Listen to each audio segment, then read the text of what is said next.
அவருடைய உங்களுடைய நினைவுகளை இல்லை, எனக்கு நான் அவரோட ஒரு படம் பண்ண வேண்டியதுங்க.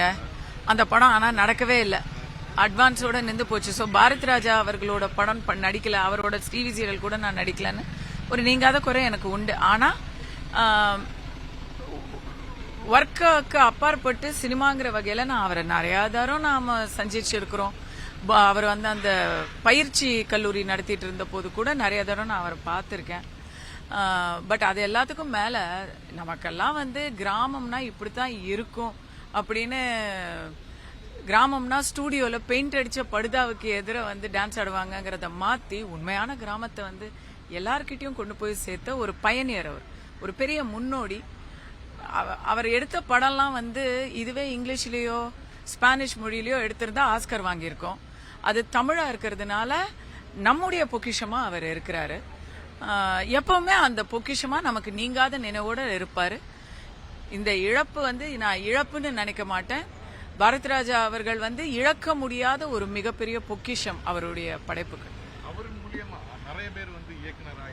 அவரோட ஸ்கூல்ல இப்ப 4th ஜெனரேஷன்ங்க. யோசிச்சு பாருங்க, பாரத்ராஜா அவர்களுடைய நேரடி சிஷ்யர்கள் பாக்யராஜ், மணிவண்ணன், மனோபாலா, கேரங்கராஜ் போன்றவர்கள். அவங்களுடைய சிஷ்யர்கள்னு எடுத்துக்கிட்டீங்கன்னா விக்ரமன், பார்த்திபன், விக்ரமன், அதுக்கடுத்தது பார்த்திபன், அதுக்கப்புறம் KS ரவிக்குமார், அப்படி வந்து ஒரு 4 ஜெனரேஷன்ஸ்.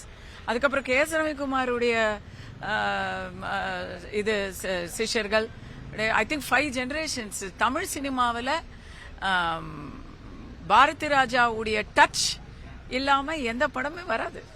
ஒரு படம் எடுத்தாலே இன்னைக்கு அந்த டைரக்டரை பக்கத்துல போய் பார்க்க முடியாது, அவர் பெரிய டைரக்டர். ஆனா இவரு வந்து புது பட டைரக்டரை கூப்பிட்டு வச்சு இந்த படத்தை இப்படி பண்ணிருக்கணும் அப்படின்ற அட்வைஸ் பண்றதெல்லாம் சொல்லுவாங்க. ஒரு நடிகரை கூப்பிட்டு இந்த படம் நல்லா நடிச்சிருக்க, என்ன இப்படி பண்ணிருக்கலாம் அப்படின்னு. இப்ப வந்து அவருடைய இழப்பு இந்த அளவுக்கு சினிமா துறைக்கு பாதிப்பாரு இல்ல, மன்னிக்கணும்.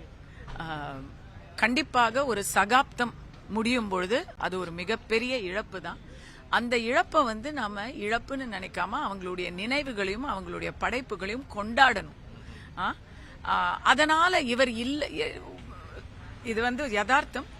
தமிழ் சினிமாவோ இல்லை எந்த ஒரு கலையோ ஒரு கலைஞனின் இழப்பால் வாடும், ஆனால் பாதிப்புங்கிறது பெரிய வார்த்தைங்க.